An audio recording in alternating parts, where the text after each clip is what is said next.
As Kurt Lemon and Ted Lavender trenched through the long-forgotten shitfield, Kurt Lemon started to despise Kiowa, who was dead, buried beneath the shit. Couldn't he have died in a tree like me and not under a ton of dirt and shit that we're supposed to dig through? Even when he's dead, he's trying to torture me. Really? A shit field? And what even is the purpose of this anyways? It wasn't like cleaning mangled body parts and pieces of flesh out of a tree was all that fun either. Stop thinking that this is all about you. Kyle was a dear friend to many of our comrades. He helped soldiers deal with their own actions, such as taking the lives of other human beings. Whatever, man. He didn't even die in battle. He was just sitting there like some duck looking at a picture of someone's girlfriend. Well, it's not like you did either. You were playing a game. It just happened to be misfortune that the flashlight lured the enemy to their presence. Shots were fired and there was nothing that we could do about it, so the best thing we can do now is find him and give him a proper burial. Hey, look. It's the son of a bitch's boot. I wonder if it's my size. Cut. Everybody listen to this broadcast. Maybe you guys will learn something about how to act like real soldiers and give you insight on the effect war can have on the human body, both physically and emotionally. Kyle is buried under the shit. How would you feel if you died like that? Or think about the look in his eyes of the first man you killed. I know you will never forget that. So put some pizzazz into your acting, for Christ's sake. Today on CNN, we will be uncovering the injustices that our soldiers have to face when they finally come home, based off of 2 new documentaries that have opened the eyes of many civilians, The Ground Truth and Frontline, the Wounded Platoon.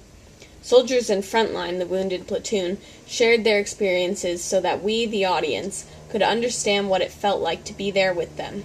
Platoon 3 was originally made up of about 40 guys, a medley of men who lived together, ate together, and shared all of their physical traumas together. Men from different backgrounds and races came to treat each other like brothers. I remember when I had sex with the famous actress Montana Wildhack. Woo-wee! We were like little puppets for the child Salvadorians to watch. During their first month in Afghanistan, while patrolling the dangerous highway waiting for IEDs, otherwise known as improvised explosive devices, to explode, disaster struck. Their sergeant, who was like a best friend and a father figure, was killed in the line of duty. When experiencing firsthand something like that, many cannot recover. Although many of us can't even imagine watching someone like the sergeant die, what waits at home for the injured soldiers isn't much better. However, it should never come to the comparison that death is better than living. Today you will learn about the effects war can have on you emotionally, and how there's a sense of abandonment once you return to civilian life. As a veteran of Dresden, I watched the soldiers I knew very well transformed into complete strangers. The effect that war can have on you mentally, like my friend Edgar Derby, changes you for life. I remember when we thought we were finally out of harm's way, working at a syrup factory, only to see him cry as he ate a spoonful of syrup. A man who I looked up to and saw as one tough son of a bitch cried as he ate syrup. In war situations, sometimes even the smallest sweet things change your life, and you can remember them forever. There was a reason I didn't time travel back to Dresden and only remembered it. It was because it was such a painful time not worth living through. My body was shocked by lots of things that I saw, and it wasn't until I saw the mistreatment of the horses pulling the carriage that brought us back to the ruins I truly broke down. I never once cried before in the war, but lads, sometimes just gets to you. Many of the soldiers suffered from PTSD, however the military failed to diagnose them due to a shortage of doctors and able working soldiers. Even though many soldiers asked for help, they were ignored, and in the end it led to even more destruction. Adjusting to civilian life is hard enough after spending 15 months in a war zone, but without the support of the military it is impossible for some soldiers. For instance, after only a month back after being deployed, 21-year-old Jack Lucy committed suicide, while other soldiers turned to drugs, alcohol, and even violence. Barkos, an honorable soldier, is now sentenced to 53 years in jail because he made a dumb mistake one night, even though his actions could have been caused from a brain injury that he received while deployed.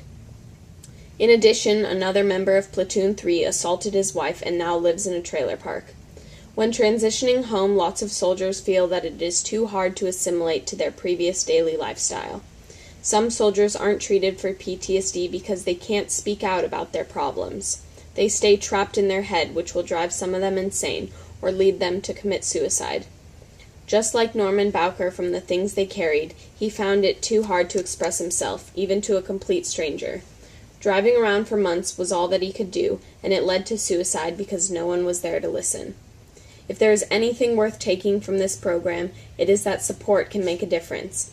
For instance, one soldier lost his arm trying to save his unit by throwing an enemy's grenade.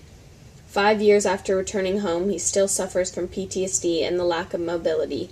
However, he said, "I wouldn't have been able to get through all that I have without the support of my girlfriend." Though people at home can't even fathom what it is like for soldiers, it is important for them to be there and listen to the soldiers' actions. By no means am I for war, but you soldiers have to put yourself into the shoes of those emotions. But if you are a Tralfalmadorian and don't like what you're going to see, you can just close your hand like this over your eye, if I had a hand, and only see the good moments. Nothing's really a surprise either, because they see in 4D and can't. Billy Pilgrim keeps getting sidetracked talking about the Tralfalmadorians. So Barbara, Billy's daughter, takes him away because it's too taxing on him. Therefore, McMurphy has to fill in as the director, even though he knows it will eventually lead to the end of his acting career. He does it because he knows that the rest of the cast and crew need him to fulfill the role of the director.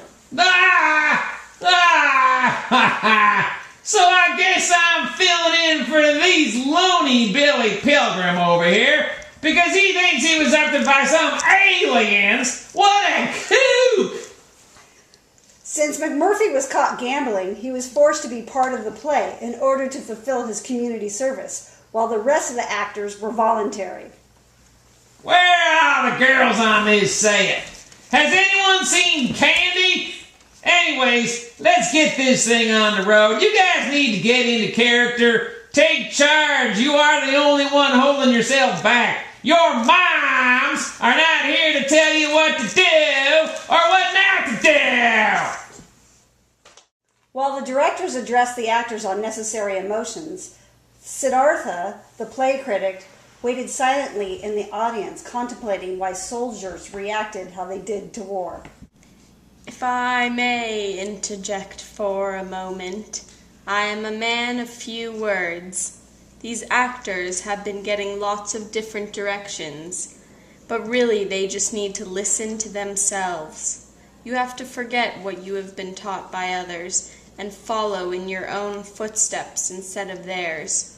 We act out rashly when we don't take time to think about our actions. For instance, I've learned a lot from the words of a whispering river. Sometimes silence is the best way for you to understand yourself. So let's take a moment to be silent and meditate on your current thoughts while I send you positive vibes and thank you for allowing me to be here. Oh.